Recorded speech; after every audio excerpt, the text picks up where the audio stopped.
سەرۆک مامجەلالی مەزن لە خەباتی شۆڕژگێڕیدا هەرزوو گرنگیدا بە ناساندنی مەسەلەی ڕەوای گەلەکەی بە نەتەوە و هێزەکانی ناوچەکە و جیهان.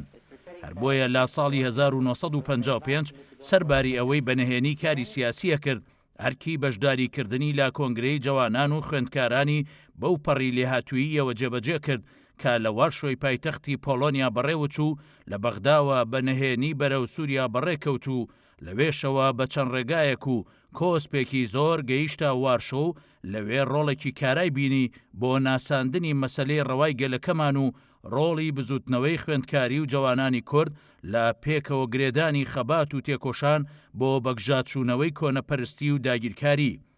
بەرهەمی ئەو چالاکی و گڕوتینە نەکرد دروستکردنی پردێکی پەیوەندی بەهێز بوو لە نێوان خوێندکاران و جوانانی کوردستان و نوێنەرانی وڵاتە بەشداربووەکان، بەڵکو دروستکردنی پەیوەندی سیاسیش بوو لەگەڵ پارت و ڕێکخراوە سیاسیەکان و پشتیوانیکردنیان لە داواڕەواکانی کورد بۆ دیاریکردنی چارەنووسی خۆی.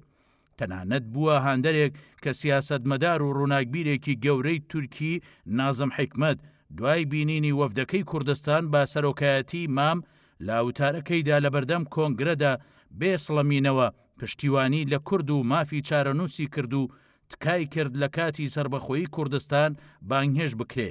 سەرباری ئەوەش چالاکیەکانی ئەم سەرکردە واقعبینە بووە فاکتەرێک کە سەرکردە سیاسیەکانی وڵاتانی بەشدار بوو بەجیا وەفدەکەی کورد ببینن تا لە نزیکترەوە ئاگاداری مەسەلە ڕەواکەی بن. ئەوە بوو سەرکردایەتی کۆماری چین بەڕەسمی وەفدەکەیان بانگهێش کرد بۆ سەردانی چین.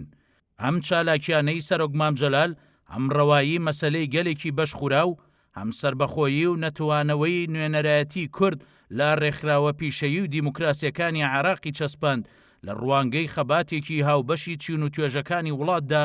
لەسەر بنەمای پێکۆژیانی بە ئاشتی و تەبایی، چونکە مامی گەورەمان لەو کاتەوە باوەڕێکی نەگۆڕی هەبووە بە حتمیەتی سەرکەوتنی خەباتی گەلەکەی و شادبوونی بە مافەڕەواکانی لە میانی بەردەوامبوونی ئەم گەلە لە تێکۆشان و کۆڵنەدان لە خەبات. بۆیە لە پاڵ ئەو سووربوون و بەردەوامیەدا پەیداکردنی پشتیوانی و هاوسۆزی ناوچەیی و جیهانی بە پێویستیەکی گرنگ زانیوە بۆ بەدیهێنانی ئامانجەکان.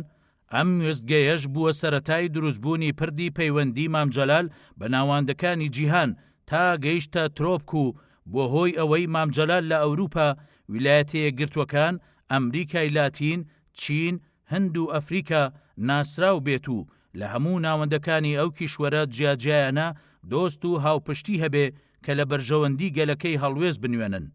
ئەوە جگە لەوەی کە لە ناوەندە سیاسیە پێشکەوت و خوازەکانی وڵاتانی دراوسێ و ناوچەکە سەدان دۆست و هاوڵی بۆ بزوتنەوەی دیموکراسی عێراق، بزوتنەوەی ڕزگاری بەخشی کوردستان و مەسەلە ڕەواکەی پەیدا کردبوو.